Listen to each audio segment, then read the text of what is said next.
Hello, today is July 2nd, 2019, here on the Unfiltered podcast, and we are still on Kawhi Watch 2019, and I am very annoyed because every time I get my black ass on Twitter, it's a different prediction on Kawhi Leonard. So that's a source. It's the Lakers, now it's the Clippers, now it's the Raptors, and some say maybe he just goes to Miami. I don't know, I'm just joking that one. But, and I'm bothered because it's not just coming from random people. It's coming from media sources or former athletes who now act as media sources, which I don't have a problem with, obviously. You do what you gotta do. And maybe somebody's right. But it's quite fucking annoying to wake up and see a trending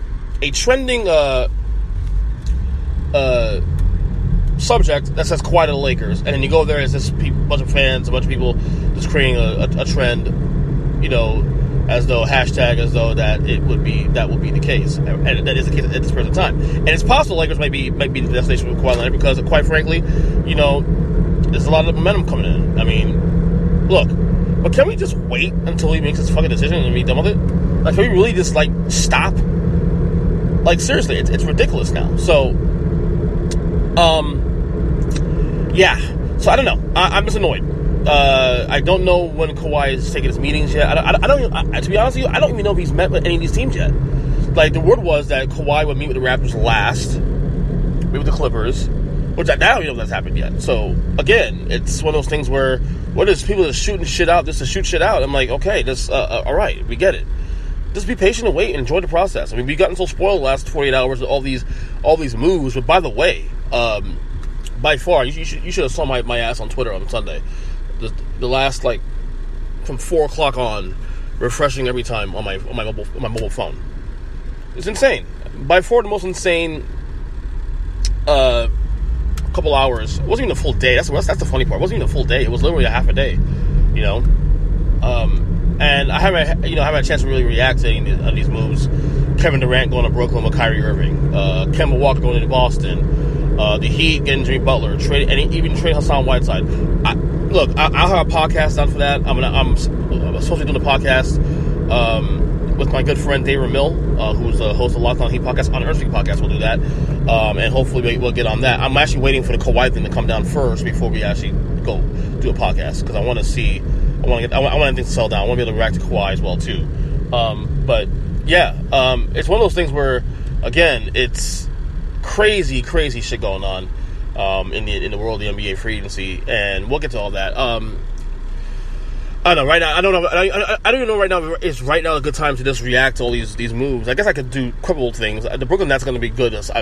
Be better, obviously, with Durant and Kyrie Irving, except the fact that Kevin Durant won't be playing until 2020-2021 season. So let's not forget that. And depending, Kawhi, the balance of the league right now really sits on Kawhi Leonard's shoulders, because where he goes, you know, will depend on how the East looks. If Kawhi Leonard stays in Toronto, they are still arguably the best team in the Eastern Conference. I can argue Philadelphia, with what they did, retooling. They don't have Jimmy Butler anymore, but they were able to give the max to, or close to max, to Tobias Harris. They lock up Ben Simmons. They got Josh Richardson in that deal with Miami. I'll tell you what, he's gonna flourish in Philadelphia. You just watch.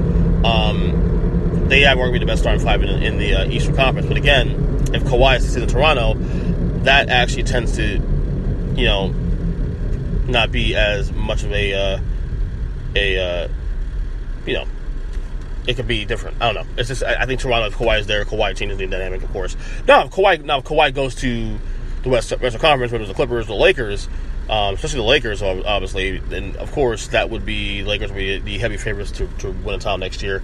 Which, by the way, I do not want him to go to the Lakers. I just don't. I really don't. And I told some of my Laker friends that, you know, I'm gonna disown you guys if you guys get Kawhi Leonard. Just saying. I'm joking, of course. You know, people say, well, LeBron's taking the cheap way out. You know, you get all this help now. But LeBron has an easy way to sell that now. LeBron can say, well, I'm also 35 years old. I'm also entering my 18th season. 17th to 18th, 1 and 2. So technically, I'm already past my prime. Although we do agree LeBron is still at the end of his prime. I mean, he's still able to put up numbers, but he can't carry a team the way he did in Miami and in Cleveland. It's just impossible to do that with the mileage and all that. So he can sell that. He can sell in that fashion. So not hard to sell that. With AD and Kawhi Leonard. Yeah, LeBron James can arguably be the third best player on that team. I'm not saying he is, but you can sell that because of where these guys are in their respective careers. So again, I don't know. It's going to be, again, I can't wait for next season. What I do want is Kawhi. I don't mind if he leaves Toronto necessarily. If he leaves Toronto, please go to the Clippers. That'd be a fun story. Could he get the Clippers over the promised land? To the promised land? Could he get them over the hump? Not that I'm against super teams, but I kind of like the balancing parity going on now. And if by having Kawhi in Toronto or Kawhi in the Clippers, it creates that sense of balance. You got all these teams now that have a chance. You can make a case for 10 to 12 teams that could legitimately win the finals next year because of the fact that it's balanced. And Golden State, of course, won't be in the mix because of, at least for 1 year, because of the injuries of Klay Thompson and now losing Kevin Durant. Although they did get D'Angelo Russell, which a shocking move, and one saw that coming. Which I think that's a move that could actually extend Steph Curry's career. That's the way I'm looking at it. So a lot of stuff going on, man.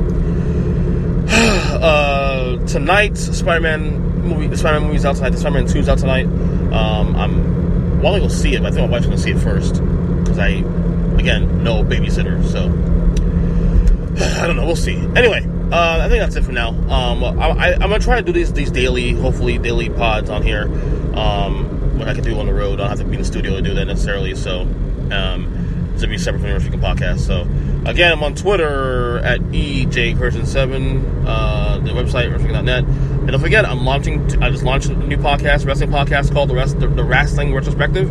We just did King of the Ring 1996, and I'm going to do King of the Ring 1993 this week. And my wife and I, Lauren, are actually releasing our new podcast later this week called That's So Christian. Looking forward to that. We recorded our first episode actually a couple days ago. Very, very, a lot of fun with her. So, until then, love you guys. Take care. See ya.